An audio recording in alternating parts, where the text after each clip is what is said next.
Because எனப்படும் போக்குவரத்து நெரிசல் மிகுந்த நேரங்கள்ல 2 மடங்கு கட்டணம் வசூலிக்க மத்திய அரசு அனுமதி அளித்ததை அடுத்து பயணிகள் கட்டண உயர்வை எதிர்கொள்ளும் நிலை உருவாகியிருக்கு.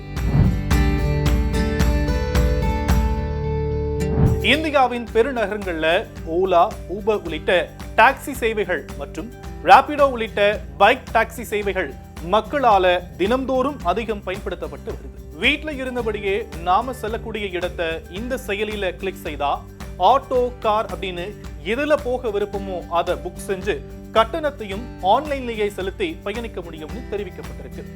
இதற்காக குறிப்பிட்ட தொகையை வாடகை கார் டிரைவர்களிடம் இருந்து ஓலா, ஊபர் போன்ற நிறுவனங்கள் வசூலித்து வரக்கூடிய நிலையில பீகார் அப்படின்னு சொல்லப்படும் காலை மற்றும் மாலை வேளைகள்ல கட்டணத்தை இந்த நிறுவனங்கள் அதிகரித்து வருது.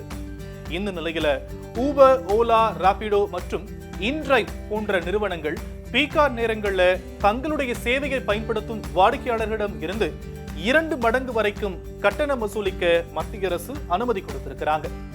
முன்னதாக இந்த கட்டணம் 1.5 மடங்காக இருந்த நிலையில இப்போ அந்த விதிமுறை மாற்றப்பட்டு 2 மடங்கு, அதாவது வாடிக்கையாளர்கள் சாதாரண நேரங்கள்ல 100 ரூபாய் கட்டணம் செலுத்துறாங்க அப்படின்னா இனி பீகார் நேரங்கள்ல 200 ரூபாய் கட்டணத்தை உயர்த்தி கொள்ளலாம் அப்படின்னு மத்திய அரசு அனுமதி வழங்கி இருக்கிறாங்க.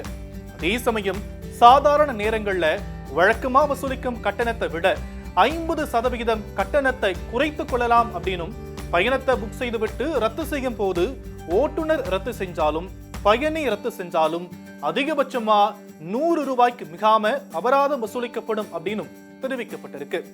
இந்த நிலையில பீகார் நேரங்கள்ல 2 மடங்கு கட்டணம் வசூலிக்கலாம் அப்படிங்கிற விதி பயணிகளிடையே அதிர்ச்சியை ஏற்படுத்தி இருக்கு.